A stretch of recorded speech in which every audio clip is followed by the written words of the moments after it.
Hello everyone, welcome to Everything Arsenal. What a day, what an incredible day. We have more news on Viktor Gyökeres. We now have an idea of how much it's going to cost Arsenal and how much he's going to be paid in terms of wages. He's already agreed to sign a 5-year contract, so he will be here until 2030. That will be the time he's going to be turning 32. So an absolutely incredible deal. So updates on that from 5-6 different journalists, and also Rodrygo, Eze, and Madueke could be actually end up signing all four of them in the same transfer window in the space of like a month. That would be absolutely crazy. So let's start with this on Viktor Gyökeres from Fabrizio. The agreement between Viktor Gyökeres and Arsenal on personal terms is valid until June 2030, 5 years. Viktor has been clear with Sporting, as reported only Arsenal as soon as possible. Club to club talks advancing underway to get it done. Now, we've already done a live show talking about the Gyökeres thing when it broke. And I said, listen, I am absolutely buzzing that this player wants to join us. So he actually has been pushing for the deal. Now, you can want the player, the team might want to sell to you. There's obviously the money thing that you have to discuss with the agents and everything, but it helps if the player actually wants to join you and is pushing for the transfer. If the player doesn't want to join you, it's that's it. He might want to join a Man United, he might want to join a Chelsea, a Bayern Munich. It doesn't matter how much you pay. If he doesn't want to join you, he doesn't want to join you. But this particular player, it looks like he actually wants to join Arsenal. He's been pushing for the move. He's basically almost gone on strike. Not, it doesn't go to that point, but he almost got to that point. He literally said the only one to Arsenal to go to Arsenal. His teammates are telling him text us when he finally joined Arsenal. So it's great to get players like this that we want, and they also want to join us. It's absolutely amazing. Fabrizio has put this on Instagram as well and said it's getting close. And I think I've seen Miles Lewis Skelly liking that post within like 5 minutes. And I think someone like a Declan Rice, I think I saw someone else liking the post. So also they're excited to see Fabrizio tweeting about Gyökeres joining Arsenal. So that is great. Club to club talks advancing underway, and we could actually get to Here We Go very soon. Now, what has Ben Jacobs said about this? Before that, actually, Viktor Gyökeres is buzzing to move to Arsenal. He's in contact with his agent every hour to be informed on the deal, with both clubs and agents currently in constant communication. So I'm imagining he's picking up the phone every time, and calling, hi, what's happening with the Arsenal deal? After 30 minutes, hi, what's happening? Has Butter called? That's great. This is a player who really, really wants to join us, and it's absolutely fantastic. Now, Ben Jacobs, he says, understand the clubs are discussing an initial 65 million euros, that is 56 million pounds, plus add-on structure is going to provide important Sporting want the add-ons to be achievable and a higher guaranteed payment. Arsenal confident on reaching a deal soon. So the add-ons, they want it to be achievable. Whether they say, if you win the Premier League title, we're going to give you, you're going to receive this amount of money from you as add-ons. If Gyökeres scores 20 plus goals, maybe this season, you are going to get this particular money. They want it to be achievable. They don't want us to say we're going to give you add-ons if you win all 4 trophies next season. That is not achievable. So they want realistic add-ons. I'd like to believe you're going to give the realistic add-ons. I think if we say, if you win the league title, we're going to give you extra money, I think that is achievable. That is what you're trying to do. If you say you're going to get to a particular stage in the Champions League, maybe semi-final again, I think that is achievable once again. So add-ons, I don't think it's going to take too much time, and I believe in Andrea Bat as a negotiator. He's a very, very experienced guy, so he's going to potentially get the deal done as soon as possible. Now, that is according to Fabrizio Romano and Ben Jacobs. Ben Jacobs earlier had said that Arsenal optimistic on reaching a fee for Viktor Gyökeres after agreeing a 5-year contract. So the player already agreed to join Arsenal. Now, let's get to this. David Austin mentioned this earlier as well. Arsenal in advanced talks with Sporting Lisbon have a deal to sign Viktor Gyökeres. Transfer fee discussions continue, but personal terms in place on 5-year contract. 27-year-old Sporting striker only wants Arsenal at pushing for swift conclusion. So yeah, we actually talked about this like a week ago. Gyökeres already agreeing to join Arsenal. Many people didn't believe it, obviously, because we've been going back and forth about Gyökeres and Sesko, but it actually turned out to be true. Gyökeres had already agreed to join Arsenal a long time ago.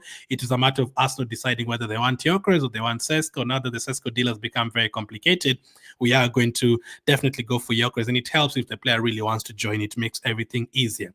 Let's go to the next update, this time from the John Cross of the Mirror. Arsenal have contract agreement in place with Viktor Gyökeres for a 5-year deal, with the striker earning in excess of 200,000 per week. So that's how it's going to be. As I said, we've already gotten rid of a lot of players on high wages. Jorginho, Tierney, and Sterling were all on 110k per week, so that is 330,000 per week. Tomiyasu was on 100k per week. Zinchenko, if you do let him go, is going to be on 150k a week, and obviously Partey left and he was on 200k a week. So that's a lot of money that we could be using on these other players. And to get players like Gyökeres and Rodrygo, you're going to have to pay a lot of money for these players. You're not going to get a Rodrygo and pay him 50,000 per week. You're not going to get the best striker in the world and pay him, 80, 90,000 per week. No, you're going to have to exceed 200,000 per week for most of these players. So luckily, players like Kep and Nogard, you're not paying that much. But for a player like Gyökeres and Rodrygo, you're going to need to pay a lot. So that is what it's going to cost us for Gyökeres. I think he's worth that, to be honest. At the beginning of the transfer window, I was saying I'd be happy to pay Gyökeres 250,000 per week and pay like 80 million for him because of the kind of impact he's had in Europe and Portugal the last 2 years, and even in England before that. He's been absolutely incredible with the goals. Literally every single time I was checking Sporting games, you'd see it's Gyökeres who scored. 2-0, you just know that Gyökeres has scored. 3-0, you just know he scored a hat-trick. Like, he's just basically scoring everything. Now, CNN Portugal have reported that Arsenal are set to pay 56 million fixed fee for Gyökeres and 8 million to 13 million in add-ons. Of the 8 million to 13 million, among the more difficult objectives that could translate into more money for Valade is a possible Ballon d'Or win or Arsenal becoming European champions. So that could be part of the add-ons. That's interesting. So that's why they're saying they want it to be more achievable. So if you include there that Gyökeres is winning the Ballon d'Or, which is very, very hard, and also becoming European champions, obviously something that we've never done. Obviously, they would consider that not realistic. So let's see if we can get more realistic add-ons or more realistic add-ons plus this one. So that would be great. But that is what CNN are reporting: 56 million fixed fee, and then 8 million to 13 million in add-ons, achievable add-ons. Let's see how it goes. More updates still on the same. Hand of Arsenal says sources close to Viktor Gyökeres tell me he's desperate to finalize a deal to Arsenal rapidly. Sporting have given the Swede permission to delay his preseason. Talks ongoing with Sporting Lisbon at the time of reporting as Arsenal attempt to secure a fee under 80 million euros. So a total package, that is what Hand of Arsenal means. It's going to be a total package of under 80 million euros, so 56 million pounds plus 10 to 8 to that 13 million pounds. So that will be like a total package of like close to 70 million pounds if you do end up paying every single add-on on a 5-year contract. That is absolutely fantastic. Let's go to the next one, and the next one is from Miguel Delane. So many. Arsenal's football leadership had been involved in constructive discussion over whether to proceed with Viktor Gyökeres or Benjamin Sesko, with Ollie Watkins a fallback, basically a third option. It is understood that the difficulty of doing a deal for Sesko ultimately swayed the decision. While the club staff generally rated both Gyökeres and Sesko equally, there were several considerations like age, profile, as well as readiness to immediately fit in, and the context they've been scoring goals in. So the context they've been scoring goals in, basically they mean like, the country's been scoring the kind of goals. Has he been scoring headers? Has he been scoring too many penalties? Personally, I don't agree with that. He has been scoring goals. He scored 95-97 goals in 2 years plus almost 30 assists. That is an incredible player. I mean, it doesn't matter why he's scoring. It's not like he's just scoring in the league. He's been scoring in the Europa League. He's been scoring in the Champions League. He's been scoring for Sweden as well, against all these countries. All these countries are not Portugal. He's been playing against other teams like Man City from England. He scored a hat-trick against them. So he knows where the goalpost is. The goalpost is the same size in France, in Portugal, in England. It's all the same. So as long as he gets those chances, which I believe he will from Saka and Odegaard and all these guys, just score the goals, and we're going to be in a very, very good position. So the Arsenal hierarchy had to decide that as well. Again, it's not just Arteta who's deciding. It's not just Andrea Berto who's deciding. It's all of these guys working with them. The guy on the left was our head of recruitment. Is going to change his job to, I think, technical director, but all of these guys are involved in all of these deals. So you can't just go and pay 80 million if most of them don't agree. So that's how it is. Again, there's still more. Mikel Arteta pushed Arsenal to explore other striker options outside of Benjamin Sesko more actively, with the boss wanting the signing to be made before preseason. So again, it's not true what we've been hearing that only one Sesko. Is he doing all that? No. So he also wants us to get a striker as quickly as possible. He's been open for us to get other strikers. So that is great too. it has to work, man. Whichever striker we get, I believe it's going to work. You're going to be in a better position than what we've been over the past few years because, getting a player like this, a player who's been scoring goals, it's super exciting. So that's the latest on Rodrygo. On Gyökeres, we'll talk about Rodrygo next. But yeah, Gyökeres, it's moved very, very quickly. Literally, we were just still trying to decide whether it's Gyökeres or Sesko, but right away we've been told we've held talks. We want the player wants Arsenal. We've agreed 5-year contract. This is how much money you're going to pay him. This is how much we're discussing with Sporting. We're going to get a here we go very, very soon. Now, the latest on Rodrygo and Eze. Miguel Delaney says Arsenal retain a strong interest in Rodrygo and Eberechi Eze, but there has been no concrete movement yet, and the club are likely to have to sell before bringing either player in. So I'm not too worried about that at the moment. Or actually, I do want at least one of them in before preseason for sure. Both of them ideally. I'm saying I'm not too worried about the quickness because what you've seen with Gyökeres and Zubimendi, Gyökeres one was very quiet, and then within one day, everything has moved. So if you can do the same with the Ezes and the Rodriguez, even if it's quiet, and then the next day you just hear the player's flown to England to have discussions, that is fine. It can take like 3-4 days to get 4 days to get everything done. That's also absolutely fine. So they're saying we might have to sell a player to get Rodrygo Eze, and I'm starting to feel like it's either going to be Martinelli or Trossard. Again, let's see how it's going to go with Madueke first.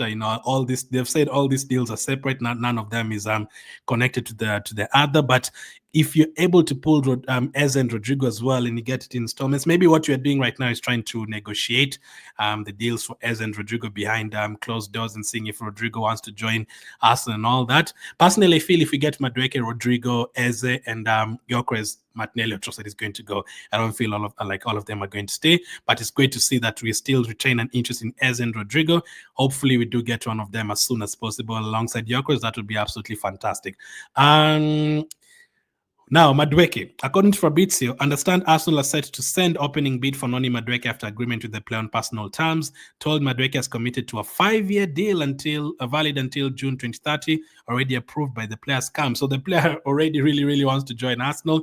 That one as well has moved very quickly. I mean, it always seems that when you're talking about Chelsea players, but yeah, it has moved very quickly. Literally a couple of days ago, Arsenal are considering Madueke. Boom, he's already agreed to join Arsenal and they're already making moves. Now, the problem with this one is the money. You don't want us to end up paying 40 million, 50 million for Madueke, you rather use that money on Eze because it wouldn't make sense for most fans. Get Eze first, and then if you're trying to get Madueke later on, then that is absolutely fine, especially considering like if that deal ends up stopping us getting a player like Eze, we'd basically not be happy after even all the good work that has happened with Gyökeres and Gabriel and Lewis Kelly. I think if you get Madueke and you don't get Eze or Rodrygo, people are not going to be happy with that. But if you get Eze and Rodrygo, even if you get Madueke, still going to be a 10 out of 10 transfer window. But we are considering a bid. Now, Madueke doesn't have to join Arsenal because Arsenal and Chelsea still have to agree on a fee. Chelsea might just say, no, we want 50, 60 million, you're not selling him.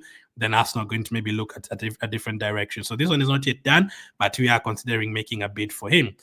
This is what Fabrizio had to say about it as well. There is quite a difference at the moment in Chelsea's valuation and Arsenal's valuation for Noni Madueke. So there's a big difference there still. It doesn't look like it's 100% going to happen because of the difference. I'm hearing I think Arsenal want to pay less than 40 million and Chelsea want like 50 million. So that's a lot. But I don't think we should be paying that kind of money for, especially for a backup, unless they're planning to use him as a starting left winger. And first of all, even if Rodrygo was great, I don't like him as a left wing at all. Those kind of players prefer them on the right wing. So it's going to be very interesting to see what happens. A lot is happening right now. Gyökeres, Rodrygo, Eze, Madueke, Martinelli, Trossard, Mosquera, Nogard. So much is happening right now. Nwaneri situation is going on as well. I think you can even actually cover Nwaneri situation right now.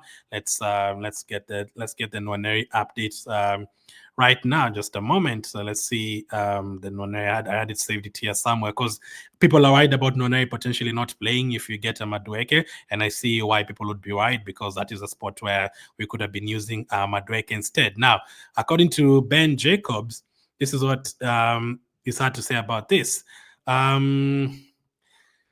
Ethan Nwaneri is reluctant to sign a new deal at Arsenal without guarantees of game time, per Alex Cook. Several clubs, including Chelsea, appreciate Nwaneri. So I think it's a case of game time, Maybe they're asking, we know he's not going to start ahead of Saka and Odegaard, but you guys are talking about signing Eze and, keeping Trossard, maybe Martinelli. You're talking about signing Madueke. Where is he going to fit in? Now, I don't agree with people saying Martinelli, Nwaneri didn't play a lot last season, including his agent. Nwaneri and Lewis Kelly definitely played more than I expected them to play last season. So they definitely got minutes. Nwaneri played more than anyone expected him to play. At the end of the season, after we'd seen how good he is, he did not play as much as we wanted him to play. And we all thought that was not fair enough because, other players were coming on before him, even in the games that didn't mean anything. He wasn't coming on. But I think he did play a lot last season, more than we expected. Now, does he want more minutes than what he got last season? Does he feel like he should be part of the first 2-3 subs to come on? Does he want to be the one who's playing if Saka is not there? Does he want to be the one who plays if Odegaard is not there? Is it a situation where it's a position thing? Because I'm hearing Arsenal want him to play as a 10 and an 8, not really as a Saka backup. They want Madueke or someone else there. It could be all of that. But there's still reports that are saying Arsenal is still discussing a new contract with him. I think Arsenal wants to keep him, but it depends on whether the player's agent wants to keep him. I'd like to believe Noni wants to stay at Arsenal. I don't think he'd want to leave that abruptly, man. Arteta is the one that gave him his debut, and we were using him a lot last season. We did trust him. At the end of the season, not that much, but there's a lot of games, or even Champions League round of 16 games, we were trusting Lewis Kelly and Nwaneri to come and do the job for us, and they did. So I'd like to believe it's going to stay at us unless the agent has a lot of control and just says no. So let's see how it goes with Ethan Nwaneri as well. So next up, we're going to talk about players like Zubimendi, and the next one is been announced as an Arsenal player. Thank you for watching, and I'll catch up with you guys on the next one.